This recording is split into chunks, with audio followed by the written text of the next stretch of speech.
কুত্তা হারামি। কি হলো জান, এমন করছো কেন? শয়তান ছেলে, কি হলো বুঝতে পারছিস না? না তো, আমি তো কোথাও কিছু দেখতে পাচ্ছি না। কিছু হয়েছে জান? বাজে ছেলে একটা, আমাকে এইভাবে কামড় দিচ্ছিস কেন? আমি কোথায় কামড় দিলাম? কি সব উল্টাপাল্টা বলো জান। কুত্তা হারামি, এভাবে আমাকে কামড় দিয়ে বলছিস কোথায় কামড়ালাম?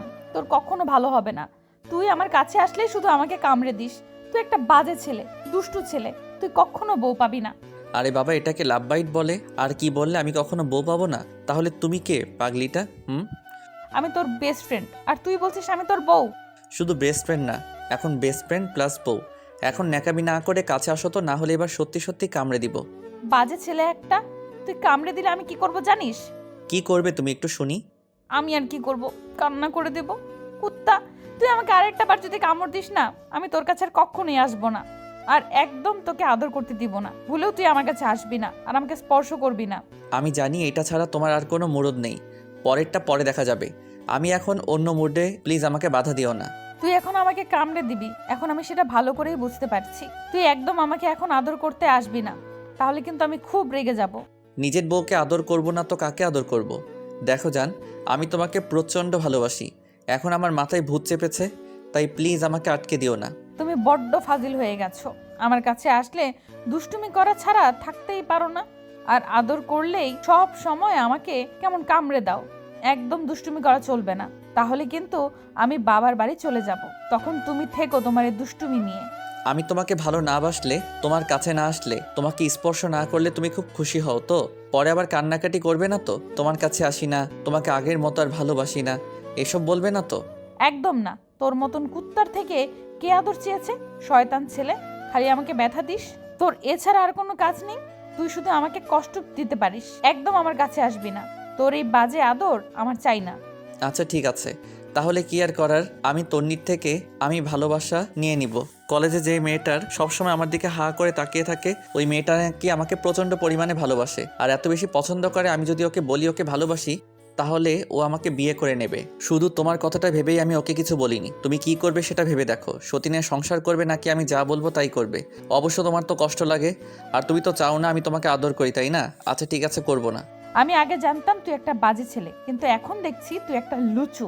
ঘরে বউ থাকতে অন্য একটা মেয়ের সাথে লটর বটর প্রেম করিস। তোর বিহেভিয়ার দেখে আমি অবাক হয়ে যাচ্ছি।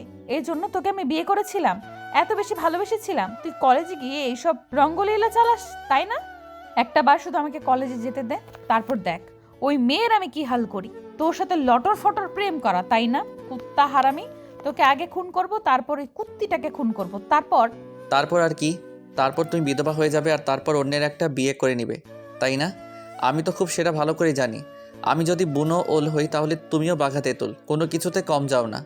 আমার পরিষ্কার মনে আছে বিয়ের আগে তুমি কতগুলো ছেলেকে পিছনে ঘুরিয়েছো নাকে দড়ি দিয়ে, সেটা আমি খুব ভালো করে জানি।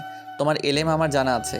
তুমিও যে আমার থেকে কিছু কম যাও না সেটা আমার জানতে বাকি নেই। তাহলে ভাব আমার কি এক্সপিরিয়েন্স, আমার কি পাওয়ার, যে আমি কতগুলো ছেলেকে তুড়ি মেরে নিজের আঙুলের ইশারায় পেছনে ঘোরাতে পারি। অবশ্যই এখনো চাইলে অর্ধশত ছেলেকে লাইন ধরে দাঁড়িয়ে দিতে পারবো। হ্যাঁ তা তো পারবেই, কারণ তোমার কাজই ছিল বডি শো করে বেড়ানো। শরীর দেখে ফ্যাশন শো করাটা তোমার অভ্যাস হয়ে গেছিল, তাই না? কুত্তা হারামি, আমি কি তোর মতো নাকি? আজকে এক মেয়ের সাথে তো কালকে ওই মেয়ের সাথে প্রেম করে বেড়াই, তার উপর বলিস বেবি সোনা জানো তোমাকে ছাড়া বাঁচবো না। তোর সম্পর্কে আমি জানি না মনে করেছিস? আমি পাই টু পাই সবটা জানি। তুই রিয়ার সাথে কি করেছিস, প্রিয়ার সাথে কি করেছিস, সাদিয়ার সাথে কি করেছিস, তানিয়ার সাথে কি করেছিস, সেটা এখন ওদের থেকে জানতে পেরেছি। আচ্ছা শেষমেশ ওই তন্নি নামের মেয়েটার সাথে কি করেছিস সেটাও এখন তোর মুখ থেকেই জানতে পারলাম। তুই যে একটা লুচু, একটা লম্পট বাজে ছেলে, তোর কাজই হচ্ছে মেয়েদের পেছনে লাইন ধরে দাঁড়ানো, সেটা আমি খুব ভালো করেই বুঝতে পারছি। নিজের বেলায় সবসময় 16 আনা আর আমার বেলায় 4 আনা। তুমি করলে দোষ নয়, আর আমি যদি কারোর সাথে কথা বলি তাতেই তার সাথে প্রেম করা হয়ে গেল। তুমি যাদের কথা বললে, আমি ওদের কারোর সাথে রিলেশনে ছিলাম না, শুধু একটু কথা বলেছি তোমাকে জ্বালানোর জন্য। আমি জানতাম তোমাকে সোজা করতে হলে এই মেয়েগুলোর সাহায্য আমাকে নিতে হবে, তাই তোমাকে দেখিয়ে দেখিয়ে ওদের সাথে কথা বলতাম। আর তুমি কি করতে, আজে বাজে ড্রেস পরে কলেজে আসতে, যার জন্য ছেলেরা তোমার সবসময় তোমার শরীরের দিকে তাকিয়ে থাকতো। তখন আমার কেমন লাগতো বলো? জানি না তোর কেমন লাগতো। আমি কি তোকে তখন ভালোবাসতাম নাকি যে জানতে পারবো? জানবে কেমন করে? তোমার সেই মুরদ নেই। তখন আমার বুকটা ফেটে যেত, মনে হতো কলিজাটা ছিঁড়ে যদি দেখাতে পারতাম এখানে কতটুকু ক্ষত তৈরি হয়েছে, তাহলে বুঝতে পারবে কতটা ভালোবাসতাম। আর তখন কি তুমি আমাকে এখনো ভালোবাসো না? যদি তাই হতো তাহলে এইভাবে আমাকে দূরে সরিয়ে দিতে না। মানুষ নিজের বরের থেকে ভালোবাসা পাওয়ার জন্য থাকে, আর তুমি আমাকে দূরে সরিয়ে দিতে পারলেই বাঁচো। এখন কিন্তু বেশি বেশি হয়ে যাচ্ছে। আমি কখনো বলেছি আমি তোকে ভালোবাসি না, তোর থেকে ভালোবাসা চাই না? এই কথা তুই বলতে পারলি?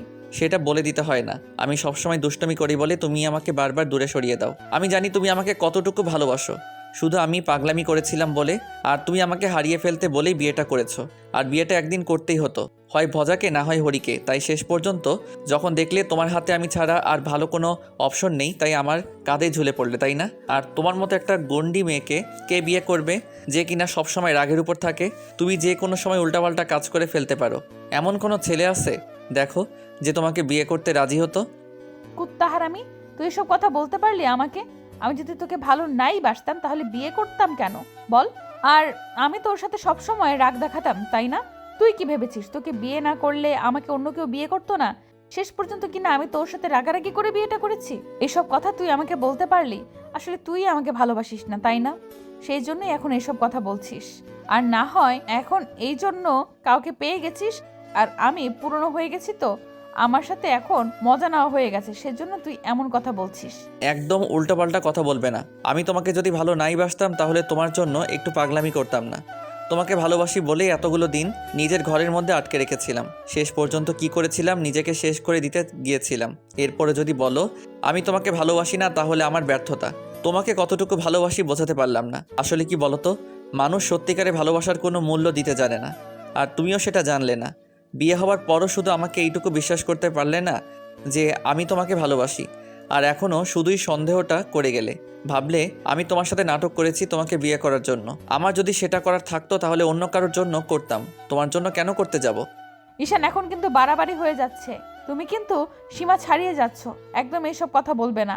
আমার থেকে দেখতে আর একটা ভালো মেয়ে তুমি পেতে, এই শহরে পেতে না। সেজন্য আমার প্রতি দুর্বল ছিলে, আমার মোহে পড়েছিলে। আমি তোমাকে ফ্রেন্ড হিসেবে ভালোবাসতাম, সবসময় কেয়ার করতাম, তোমার খোঁজ খবর নিতাম, তুমি কি করছো না করছো সেটা জানার চেষ্টা করতাম। আর তুমি তো একটা বখাটের মতো ঘোরাফেরা করতে, সব সময় কেমন যেন মেয়েদের পেছনে থাকতে। আন্টি অ্যাঙ্কেল বলছিল বলেই আমি তোমার খোঁজ খবর রাখতাম, আর তাতেই তুমি আমার উপর দুর্বল হয়ে আমাকে ভালোবেসে ফেলেছিলে। আর শেষ পর্যন্ত যখন প্রপোজ করলে, তখন আমি যখন বারণ করে দিই, তখন তুমি পাগলামি করতে শুরু করে দিলে। তাহলে শেষ পর্যন্ত স্বীকার তো করলে যে আমি তোমাকে ভালোবাসি। তাহলে এইটুকু বোঝো যে আমি তোমাকে ভালোবেসে কাছে এসেছি, আর তুমি আমাকে ততবার দূরে সরিয়ে দেওয়ার চেষ্টা করো। তখন আমার কেমন লাগে বলো? আর আমি সত্যি কথা বলেছি বলে তোমার মনে হচ্ছে বাড়াবাড়ি করছি? আচ্ছা ঠিক আছে, এখন থেকে আর আমি তোমাকে স্পর্শ করবো না, আর তোমার কাছেও আসবো না। পরে একদম কান্নাকাটি করতে পারবে না যে আমি তোমাকে ভালোবাসি না, তোমাকে আদর করি না। আমি এমনিতেও তোমাকে আর আদর করব না, তোমার কাছেও আসবো না। তখন ন্যাকা কান্না কেঁদেও কোনো লাভ হবে না, মাইন্ড ইট। আরে যাও যাও, তুমি রাগ করে থাকতে পারলে আমিও ঠিক তেমনি থাকতে পারবো। তুমি কি ভেবেছো তোমার আদরটা না পেলে আমি মরে যাব? কখনোই না। না না, তেমনটা হবে কেন? তোমার কখনোই আফসোস হবে না? তোমাকে ভালোবাসার জন্য কতগুলো ছেলে লাইন ধরে দাঁড়িয়ে আছে না? কলেজে গিয়ে বড়িশো করলেই ওরা তোমার জন্য দাঁড়িয়ে যাবে। ঈশান কথাটা বলে শেষ করতে পারল না, সাথে সাথে লিজা ওকে একটা থাপ্পড় মেরে দিল। ঈশান অসহায়ভাবে ওর দিকে তাকিয়ে রইল, তারপর একটা হাসি দিয়ে বলল, তুমি কতটুকু ভালোবাসো আমাকে সেটা আজকে আবার প্রমাণ করে দিলে। ঈশান সেখানে দাঁড়ালো না, বেরিয়ে গেল। আর লিজা ভাবতে লাগলো হঠাৎ করে কি একটা কাজ করে ফেললো যার জন্য ঈশান রেগে গেছে। ও এবার কি করবে? নিজের রাগটাকে কন্ট্রোল করতে পারেনি। রাতে এমনিতেই আমার কাছে আসবি, দেখবো তখন কি করে আমার উপর রাগ করে থাকতে পারিস। এখন একটা কিস করে দিলে এমনিতেই রাগ ভেঙে যাবে। ঈশান সারাটা দিন আর বাসায় আসলো না, তাই লিজার বেশ টেনশন হচ্ছিল।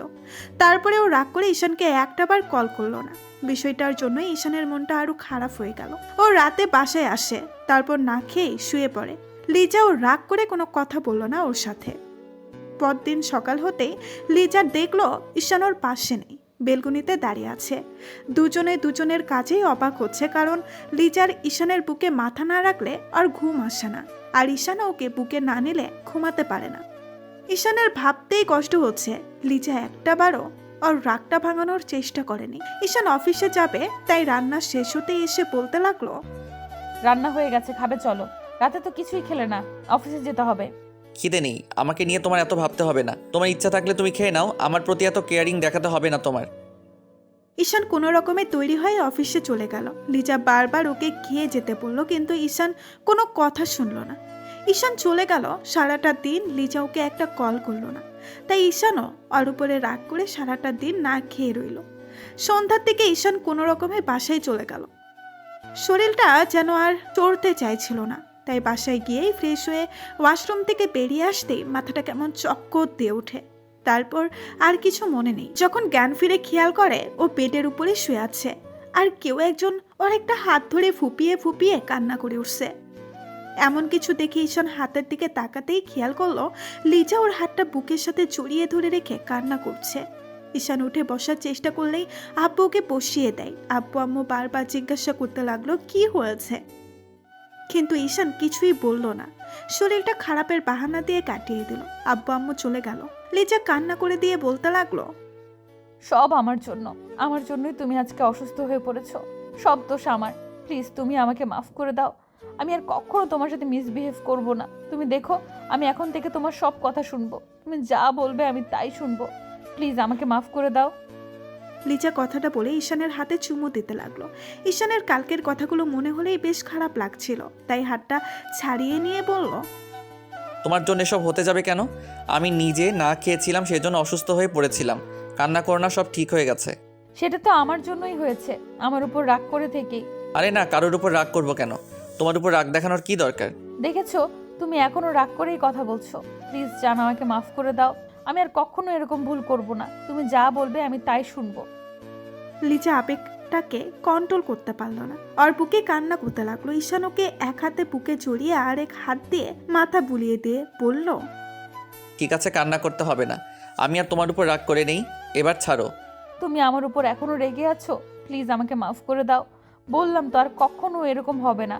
তুমি যখন আমাকে আমার কাছে যা চাইবে আমি তাই দিব। তাও প্লিজ কথা বলো। আরে বাবা, বললাম তো রাগ করিনি। দেখি, তাকাও আমার দিকে। এত কান্না করতে আসছে তোমাকে না? বলছি তুমি কখনো কান্না করবে না। ঈশান লিজার চোখের পানি মুছে দিল, তারপর চুপ করে রইল। লিজা বুঝতে পারলো ওর রাগটা এত সহজে কমবে না, তাই ওদের চার ঠোঁট এক করে দিল। লিজা পাগলের মতো ঈশান ঠোঁটে কিস করে যাচ্ছে, তাই ও আর থাকতে না পেরে দুই হাতে লিজাকে নিজের কাছে টেনে নিল। তারপর একটা সময় লিজা ঈশানকে ছেড়ে দিয়ে ওর বুকে মুখ লুকালো। তাই ঈশান বলল, রাগ দেখিয়েছিলে তো থাকতে পারলে রাগ করে? তুমিও তো রাগ করেছিলে, শুধু শুধু দুজনকেই কষ্ট পেতে হলো। সব তোমার জন্য হয়েছে। একটু আগে না বললে তোমার জন্য সব হয়েছে, এখন আবার বলছো আমার জন্য সব হয়েছে? তুমি আমাকে কালকে এভাবে কামড়ে না দিলে আমি কি এসব বলতাম? সব দোষ আমার না তো? দাঁড়াও। বাজে ছেলে একটা, ফাজিল কোথাকার। তোমার লুচুগিরিটা গেল না, তাই না? রাতে একদম আমার কাছে আসতে দিব না। দেখবো সুন্দরী তোমাকে কে বাঁচায় আমার হাত থেকে। কথাটা বলেই মুস্কি হাসলো, আর লিজা ওর বুকে কিল ঘুষি মারতে লাগলো। ঈশান ওকে শক্ত করে জড়িয়ে ধরে বলল, আই লাভ ইউ জান। আই লাভ ইউ টু কলিজা।